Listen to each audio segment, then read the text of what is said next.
Hoje pela manhã, um acidente com ônibus causou um intenso congestionamento na via Épia Sul. O sinistro ocorreu em frente a uma estação do BRT próxima à Estrada Parque Dom Bosco. O ônibus derrubou parte da grade da estação e acabou invadindo a faixa exclusiva da via. Ainda não há informações sobre a causa do acidente ou sobre o estado de saúde dos envolvidos.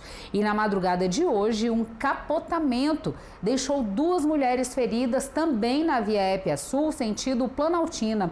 E segundo o Corpo de Bombeiros, elas estavam conscientes e apresentavam estado geral estável. Ambas foram encaminhadas para os hospitais regionais de Sobradinho e Planaltina.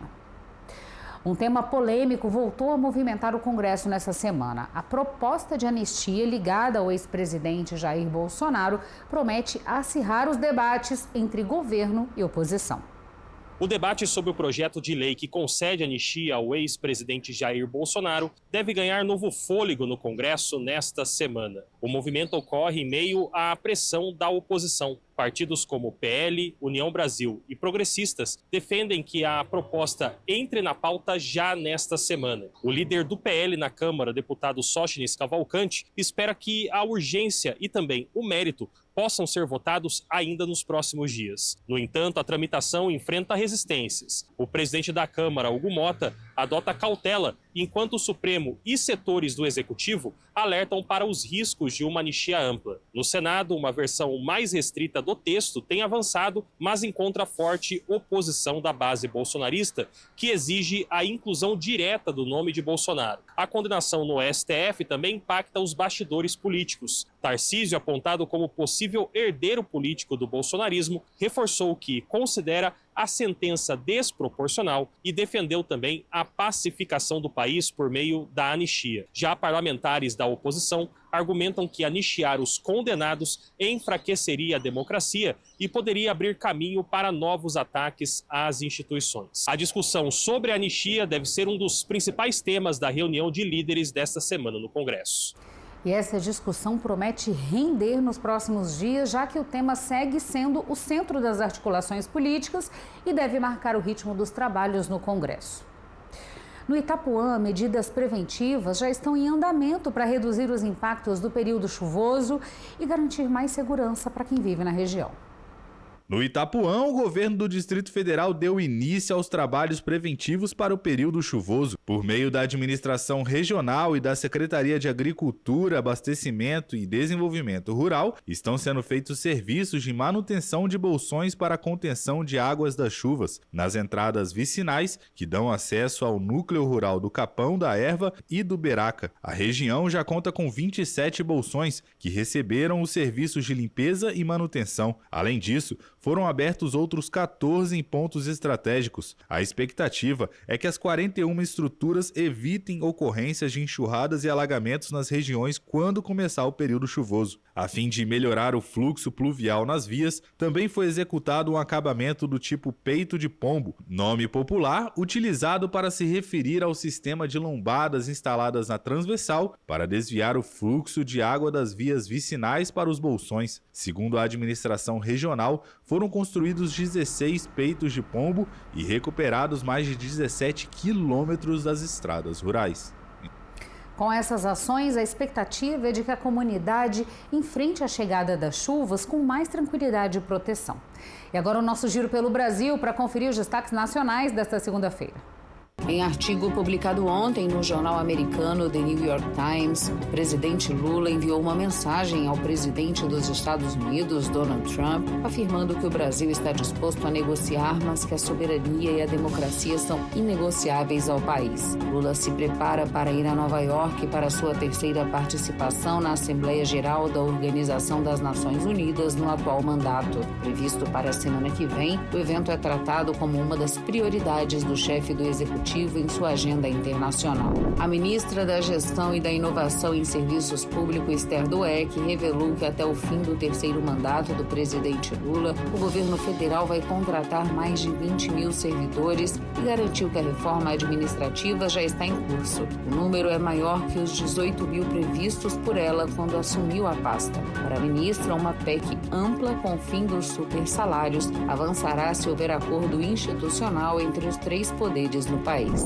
O Tribunal de Contas da União apresentou na última semana uma representação em que solicita a suspensão imediata da remuneração do ex-presidente Jair Bolsonaro e de outros militares condenados pelo Supremo Tribunal Federal no processo sobre tentativa de golpe de Estado. A peça argumenta que a manutenção dos pagamentos, que segundo o portal da Transparência chegam até R$38 mil mensais, viola os princípios da moralidade administrativa e da eficiência. Será velado hoje na Areninha Cultural, localizada em Bangu, no Rio de Janeiro, o corpo do multi-instrumentista Hermeto Pascoal, morto no sábado aos 89 anos. Em nota, o Hospital Samaritano Barra, onde ele estava internado, informou que a morte aconteceu em decorrência de falência múltipla dos órgãos. Chamado de O Bruxo e reconhecido por sua genialidade musical, Hermeto inovou ao usar objetos comuns como instrumento e foi 3 vezes vencedor do Grammy Latino. Ícone da música instrumental, o alagoano deixa um legado imensurável na música. No próximo bloco, temperaturas altas até o fim do mês deixam autoridades em alerta para riscos ambientais e de saúde. Mas antes de seguir para o intervalo, a gente também confere o clima dessa segunda-feira bastante seca aqui no Distrito Federal. A mínima da madrugada registrada foi 18 graus, hoje a máxima vai a 32 e a umidade sobe pouca coisa aí em relação ao final de semana, 29%. Mesmo assim, já somamos 15 dias sem chuva aqui no DF, então é importante se manter hidratado e longe do sol nos momentos mais quentes do dia. Voltamos já.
O fim de semana em Brasília foi marcado por calor intenso e por incêndios que atingiram áreas de cerrado aqui no DF. Com temperaturas acima dos 30 graus e umidade do ar em níveis críticos, autoridades estão em alerta para os riscos ambientais e de saúde. O fim de semana no Distrito Federal foi marcado por calor intenso e pelo avanço dos incêndios no Cerrado. Segundo o Corpo de Bombeiros, só nessa última sexta-feira foram 43 ocorrências de incêndio em vegetação, atingindo mais de 830 hectares. No sábado, outras 30 ocorrências somaram mais de 200 hectares queimados. Áreas importantes como a Reserva da Marinha e a Reserva do Lago Oeste foram atingidas, mobilizando dezenas de bombeiros, helicópteros e aviões no combate às chamas. Moradores relataram medo e também dificuldade para conter o fogo. Muitos passaram madrugadas acordados, molhando terrenos e também transferindo animais para locais mais seguros. Segundo especialistas, com a seca, a presença de capins exóticos e também as mudanças climáticas, o fogo se espalha com maior violência. Nesta época do ano, não existe fogo natural no Cerrado, com quase sempre sendo resultado de ação humana. Produtores rurais da região também destacaram os riscos ambientais. O aquífero do Lago Oeste, responsável por cerca de 80% da água do plano piloto, pode ser prejudicado com a degradação da área. O calor contribuiu para agravar o cenário. A temperatura no fim de semana chegou a 33 graus, com umidade relativa de apenas 15%. A Defesa Civil alerta para que a população redobre os cuidados com hidratação constante, evitar atividades físicas sob o sol forte e nunca usar fogo para limpar terrenos. A previsão é de que as altas temperaturas continuem até o fim do mês, podendo chegar a 37 graus aqui em Brasília. As chuvas devem retornar apenas em outubro, com maior frequência a partir da segunda quinzena. Enquanto a chuva não chega, a recomendação é redobrar a atenção à hidratação, evitar atividades ao ar livre em horários de maior calor e denunciar focos de incêndio para reduzir os prejuízos ao meio ambiente. O Hospital de Base do Distrito Federal está dando um passo inédito na área da saúde, com o uso de uma tecnologia que promete mais segurança e qualidade de vida para pacientes em tratamento renal. O Hospital de Base do Distrito Federal vai ser a primeira unidade de saúde do Centro-Oeste a adotar um sistema capaz de acompanhar em tempo real pacientes em tratamento de diálise peritoneal. A iniciativa integra um projeto piloto do Instituto de Gestão Estratégica de Saúde do Distrito Federal. A implantação do sistema deve começar ainda neste ano em novos pacientes atendidos pelo setor de nefrologia. É um grande passo para uma saúde pública mais moderna, conectada e centrada no paciente. O Hospital de Base é um dos primeiros da América Latina a receber a plataforma. A diálise peritoneal é indicada para pacientes que perderam a função dos rins. Diferente da hemodiálise, que exige deslocamentos frequentes às unidades de saúde, o procedimento pode ser realizado em casa pelo próprio paciente. No Hospital de Base, 120 pessoas já utilizam esse método diariamente, com aparelhos cedidos em comodato. O uso da nova tecnologia permite que a equipe médica acompanhe em tempo real dados do tratamento domiciliar. Em casa, o tratamento é realizado com o auxílio de uma máquina de cerca de 70 centímetros, que faz a filtragem automaticamente durante a noite por um período de 8 a 10 horas. Para garantir segurança, os pacientes recebem em média 15 aulas práticas ministradas pela equipe de enfermagem. O sistema envia informações como volume de saída, tempo de sessão, adesão e possíveis intercorrências diretamente aos profissionais de saúde. Um dos objetivos também é possibilitar que o tratamento seja feito em casa com mais conforto e independência, reduzindo a exposição a ambientes hospitalares e diminuindo o risco de infecções.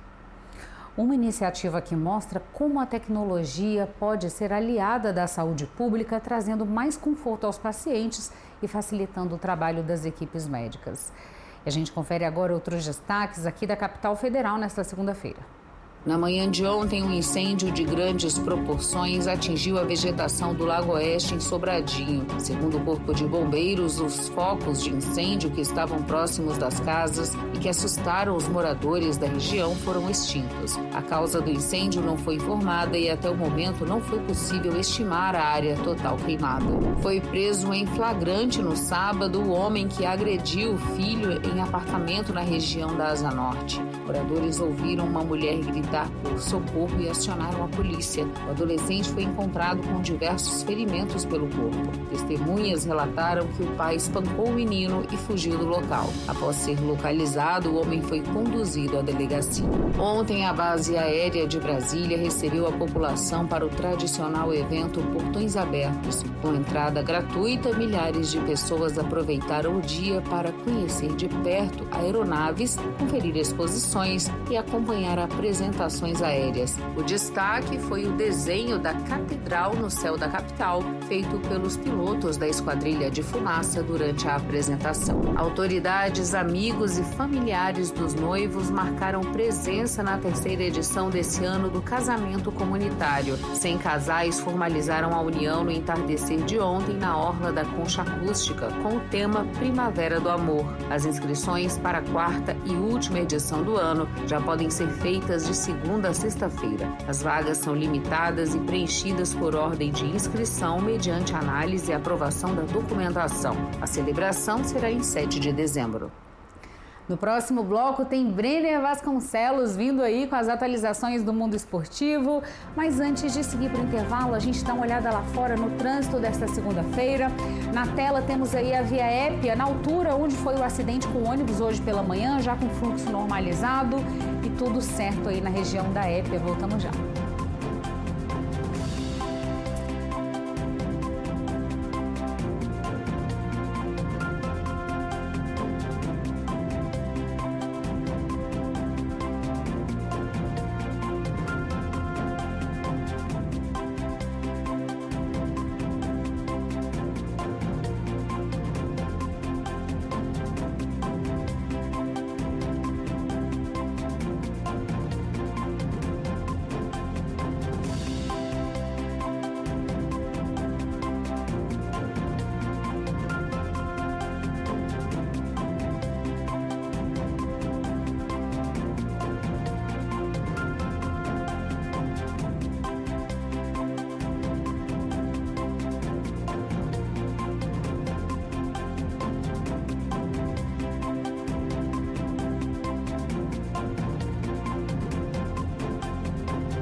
Boa tarde, Rafa. Boa tarde para você que está nos acompanhando. O Esporte e Cultura tá na área e vamos começar falando de Copa do Brasil. Estão definidas aí as semifinais e só jogão. Mais um clássico carioca, hein? Que maravilha! Fluminense e Vasco da Gama vão disputar aí pela vaga na decisão, né? Um grande jogo. O Vasco vem aí, né, de alguns jogos, né, que passaram a confiança a mais para os jogadores, né? Uma disputa de pênaltis contra o Botafogo, eliminando, né, o que era um dos grandes favoritos ao título, que é o Botafogo, atual campeão da América, que tudo bem, vem vivendo uma oscilação nessa temporada, mas aí o Vasco eliminou o Botafogo nos pênaltis, fez jogo duro, né, em casa e fora também no Newton Santos, e agora encara mais um clube carioca, que é o Fluminense, para esse confronto mesmo com essa crescente do Vasco na competição.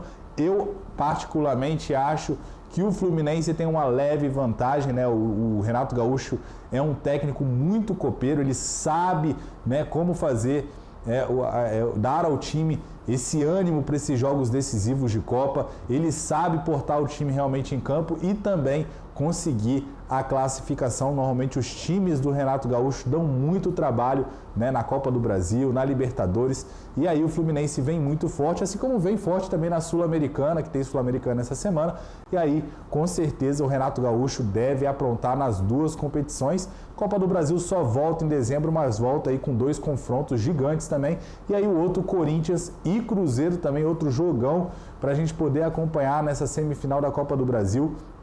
O Cruzeiro que vem vivendo um momento brilhante, né? Desde que subiu da Série B, é o melhor momento do Cruzeiro, muito bem treinado pelo Leonardo Jardim, é um time realmente muito vistoso dentro de campo, tem muita liga, né? Todos os jogadores se complementam, a gente vê isso dentro de campo. Caio Jorge, né, que é o centroavante, grande artilheiro, né, passou por cima do Atlético Mineiro, 2 gols no jogo de volta, e o Caio Jorge vem vivendo essa grande fase, não é à toa que foi convocado para a seleção brasileira. Então, com certeza, o Cruzeiro vem como favorito para esse jogo, mas o Corinthians também é um time copeiro que tem história, né, no futebol brasileiro e tem tudo também para conseguir essa classificação. Vai ser um jogo muito difícil, né? Então eu acredito, né, como eu disse aqui, o Cruzeiro tem uma leve vantagem pelo momento atual, mas o Corinthians vai dar a vida com certeza nessa Copa do Brasil, nessa semifinal. Até lá tem muito tempo para se preparar, né? Tem a volta do Yuri Alberto, tem o Memphis Depay que ainda precisa, né,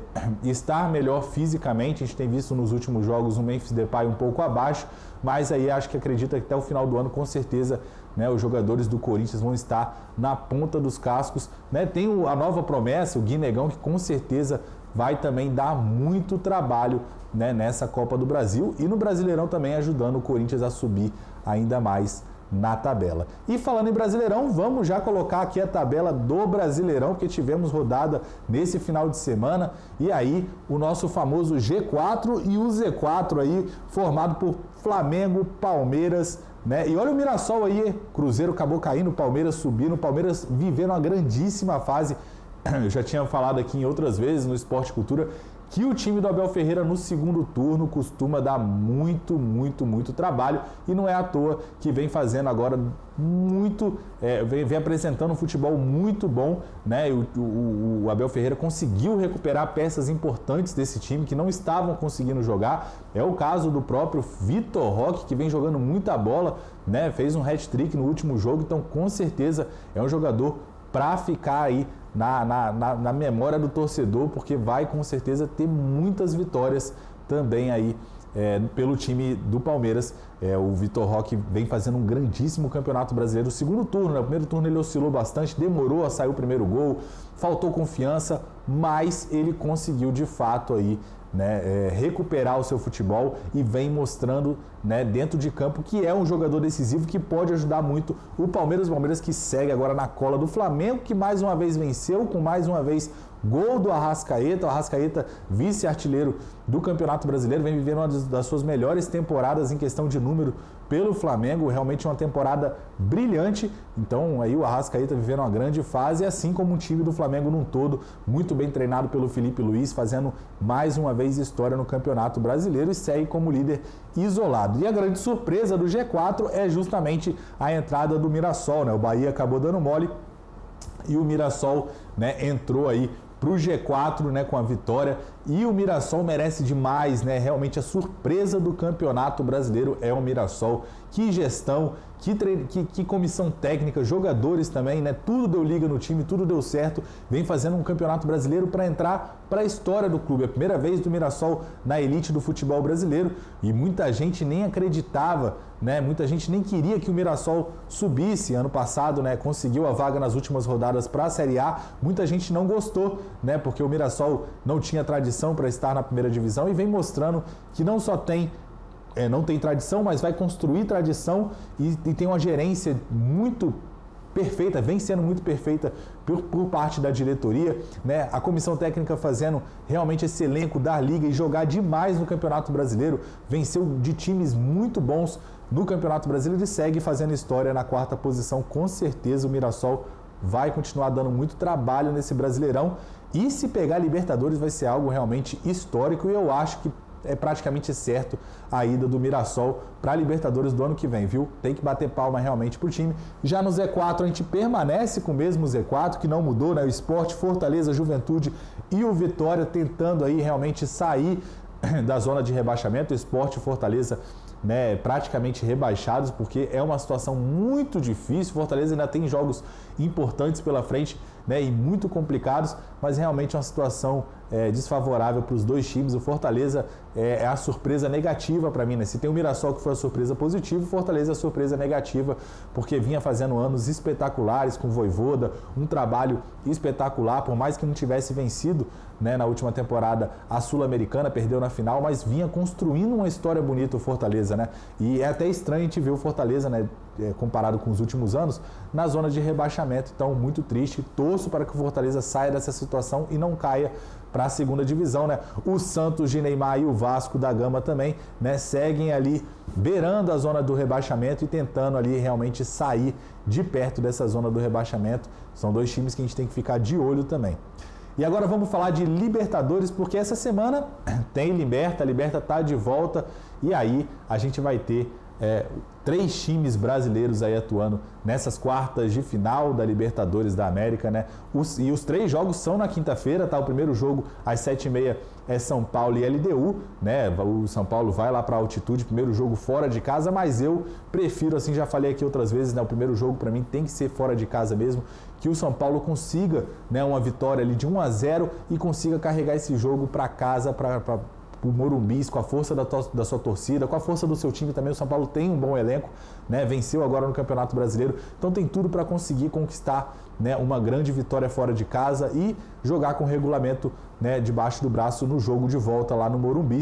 Mas também um 0-0 seria um bom resultado para o São Paulo, né? Decidindo em casa, o resultado só não pode ser negativo no jogo de ida. E aí é o mesmo caso do Palmeiras, né? A diferença é que o Palmeiras pega o River Plate, que é um gigantesco time da América do Sul. Os argentinos, né, são enjoados, a camisa deles é pesada, então não tem jeito. O Palmeiras vai ter muito trabalho para conseguir esse resultado lá na Argentina, né? A gente sabe que o River e o Boca também vem vivendo uma fase um pouco abaixo nos últimos anos, na verdade bem abaixo, né, do que a gente já viu os dois times apresentarem na história da competição, mas não tem como esquecer que é o River Plate, tem grandes jogadores que podem fazer a diferença num jogo decisivo como esse, e o Palmeiras só não pode dar mole, né? Tem que ir lá para a Argentina jogar, bater de frente. Eu acho que o Abel Ferreira tranquilamente vai conseguir fazer o time jogar, né? Tem jogadores, como eu disse agora há pouco, o Vitor Roque vivendo uma grandíssima fase, né? Então, tudo favorável para o Palmeiras conseguir essa classificação para cima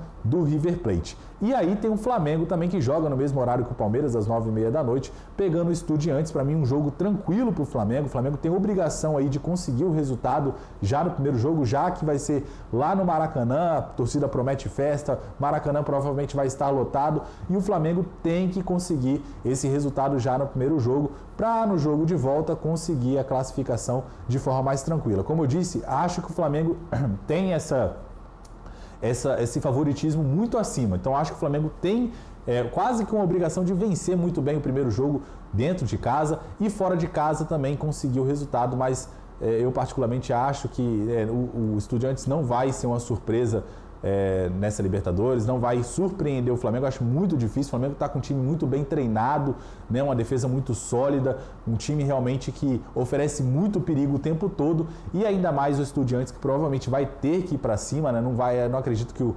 Estudiantes vá segurar um jogo, ainda mais na casa, né? Fora de casa, acredito que eles vão jogar mais recuado, mas em casa vão ter que buscar o jogo. Eu acredito que o Flamengo no primeiro jogo deva já abrir o placar, fazer um gol, e aí fica realmente muito difícil a situação do Estudiantes. Acredito que os 3 times brasileiros têm capacidade, né, e são favoritos para passar nos 3 duelos, e aí a gente vai ver uma semifinal recheada de times brasileiros e provavelmente com um duelo brasileiro, e aí quem sabe numa final também um duelo brasileiro seria espetacular. Mais uma vez, né? Ano passado, Botafogo e Atlético Mineiro, e esse ano, quem sabe aí mais um duelo de brasileiros. A gente fica na torcida para os brasileiros que estão representando o Brasil na Libertadores da América.